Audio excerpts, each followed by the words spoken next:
Hello friends, welcome to Gomathi food channel. இன்றைக்கி வீடியோவில் ரவை வச்சு சூப்பரான முறுன்னு ரவை கஞ்சி அப்பளம் தான் நம்ம எப்படி செய்கிறதுன்னு பார்க்க போகிறோம். சூப்பராக அருமையாக இருக்கும். ஒரு அப்பளம் இருந்தால் ஒரு தட்டு சோறு நம்ம சாப்பிட்டுடலாம். அந்த அளவுக்கு டேஸ்ட் அருமையாக இருக்கும். வாங்க எப்படி செய்கிறதுன்னு பார்க்கலாம். ஃபஸ்ட்டு ஒரு மிக்சி கப்பு எடுத்துக்கோங்க. அரை டம்ளர் அளவுக்கு ரவை சேர்த்துருக்கேன். வறுத்த ரவை வறுக்காத ரவை எதுவாக இருந்தாலும் அரை டம்ளர் அளவுக்கு சேர்த்துக்கோங்க. கூட அரை டம்ளர் அளவுக்கு ஜவ்வரிசி சேர்த்துட்டு மிக்சியில் இது ஒரு ஓட்டி எடுத்துக்கோங்க.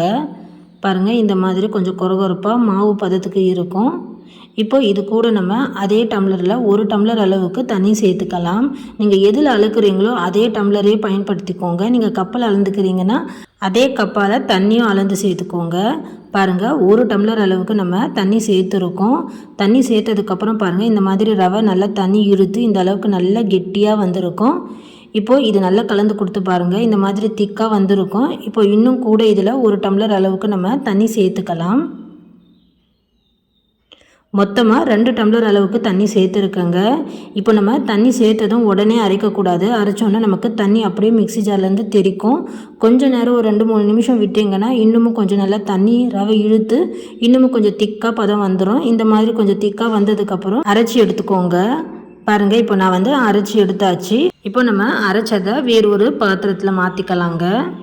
இப்போ அதே மிக்சி கப்பில் ஒரு அரை டம்ளர் அளவுக்கு தண்ணி சேர்த்துட்டு நல்லா கலந்துட்டு அந்த தண்ணியும் சேர்த்துக்கோங்க.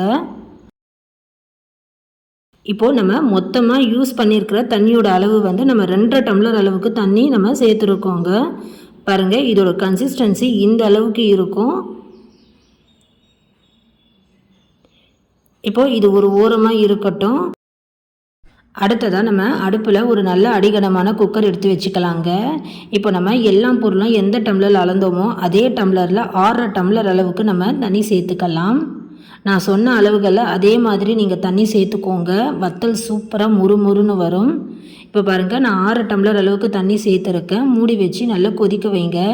நல்லா கொதித்து வந்ததுக்கப்புறம் இப்போ நம்ம உப்பு சேர்த்துக்கலாம். கல் உப்பே சேர்த்துக்கோங்க. நான் ஒரு 1.5 ஸ்பூன் அளவுக்கு கல் உப்பு சேர்த்துருக்கேன். தண்ணியில் உப்பு நல்லா கரைஞ்சி வந்ததுக்கப்புறம் இப்போ நம்ம அரைச்சி வச்சுருக்கிற ரவை ஜவ்வரிசி மாவை இந்த மாதிரி நல்ல ஒரு கரண்டியால் கலந்து கொடுத்துட்டு இப்போ நல்லா கொதிக்கிற தண்ணியில் போட்டு நல்லா மிக்ஸ் பண்ணிக்கோங்க. தண்ணி நல்லா கொதித்து வந்ததுக்கப்புறம் தாங்க சேர்க்கணும். கொதிக்கிறதுக்கு முன்னாடியே சேர்க்கக்கூடாது, அப்புறம் கட்டி கட்டியாக வந்துடும். இப்போ பாருங்கள், கைவிடாமல் இதே மாதிரி கரண்டியால் நல்லா கலந்து கொடுங்க. ஸ்டவ்வோட ஃப்ளேம் நீங்கள் ஹை ஃப்ளேம் மீடியம் ஃப்ளேம்னு மாற்றி அட்ஜஸ்ட் பண்ணி நல்லா ஒரு 15 நிமிஷம் வரைக்கும் இதை நல்லா வேக வைங்க. நல்லா அடியிலேருந்து இந்த மாதிரி நல்லா கிண்டி கொடுங்க. அப்போ தான் அடியில் போய் ஒட்டாமல் இருக்கும், இல்லைன்னா தீஞ்ச ஸ்மெல் ஆகிடும். பாருங்கள், இந்த மாதிரி அடியிலேருந்து நல்லா கலந்து கொடுங்க. ஒரு 15 நிமிஷம் வரைக்கும் நல்லா வேக வச்சா போதுங்க. நல்லா வெந்துடும். ரவை வேகிறதுக்கு ரொம்ப நேரம் எடுக்காது. இப்போ பாருங்கள், நல்லா வெந்துடுச்சு. இப்போ நம்ம கேஸ் ஆஃப் பண்ணிடலாம். பாருங்கள், இப்போ நமக்கு கஞ்சியோட பதம் இந்த அளவுக்கு கரெக்டாக இருக்குது. இப்போ இதில் நம்ம அரை ஸ்பூன் அளவுக்கு சீரகம் சேர்த்துக்கலாம். கூட ஒரு ஸ்பூன் அளவுக்கு நான் சில்லி ஃப்ளேக்ஸ் சேர்த்துருக்கேன். ஒரு 4-5 வரமிளகாய் மிக்சியில் போட்டு இந்த மாதிரி பொடி பண்ணி சேர்த்துக்கோங்க. கூட ஒரு கைப்பிடி அளவுக்கு கொத்தமல்லி இலை சேர்த்துட்டு இப்போ நல்லா மிக்ஸ் பண்ணிக்கோங்க. இப்போது இந்த கஞ்சி நமக்கு வத்தல் போடுறதுக்கு ரெடியாக இருக்குது. ரொம்பவும் ஆற விட்டுடாதீங்க, லைட்டாக கொஞ்சமாக கூல் பண்ணிக்கோங்க. இப்போது நம்ம வத்தல் போட்டுக்கலாம். பாருங்கள், இந்த மாதிரி கன்சிஸ்டன்சியில் இருக்கும். ரொம்பவும் ஆற விட்டுட்டிங்கன்னா ரொம்பவும் திக்காகி போயிடும். இப்போ நம்ம வத்தல் போடுறதுக்கு கொஞ்சமாக ஒரு பாத்திரத்தில் நம்ம எடுத்து மாற்றிக்கலாங்க. இப்போ நல்லா அடிக்கிற வெயிலுக்கு ஒரு நாள்லேயே நல்லா காஞ்சி போயிடுங்க. நீங்கள் வீட்டுக்குள்ளே காய வைக்கிறீங்கன்னா நல்லா ஹை ஸ்பீடு ஃபேன் காற்றுல 2 நாள் வரைக்கும் காய வச்சுக்கோங்க. நல்லா காஞ்சதுக்கு அப்புறம் தான் நீங்கள் எடுக்கணும். வத்தல் சரியாக காயாமல் அரைகுறையாக இருக்கும்போதே நீங்கள் எடுக்கவும் வராது. அதே மாதிரி சீக்கிரமாகவும் வத்தல் கெட்டு போயிடும். பாருங்கள், இந்த மாதிரி நல்லா துணி விரிச்சிட்டு அந்த துணியில் இந்த மாதிரி போட்டுக்கோங்க.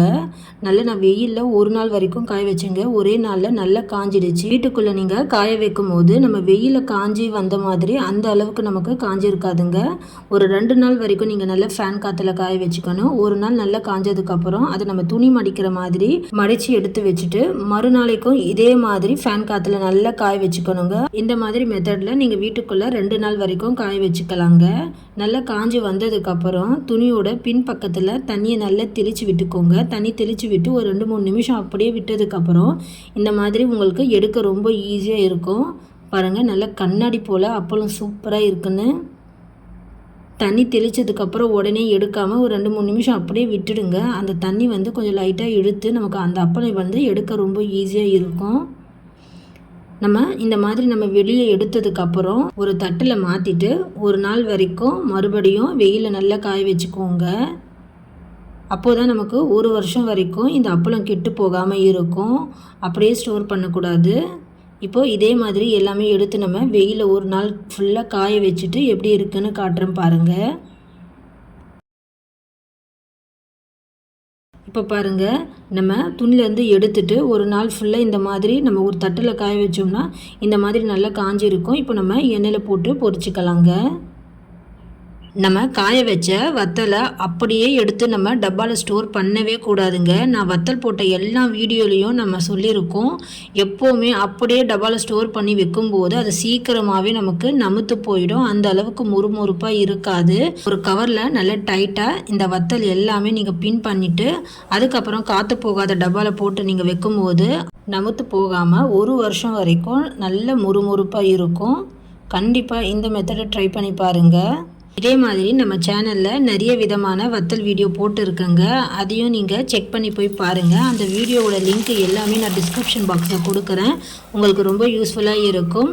நீங்கள் ஸ்நாக்ஸாகவும் இந்த அப்பளம் பொரித்து சாப்பிட்லாங்க. நீங்களும் இதே மாதிரி வீட்டில் ரவை வச்சு அப்பளம் போட்டு பாருங்கள். சூப்பராக முறுமுறுன்னு வரும்.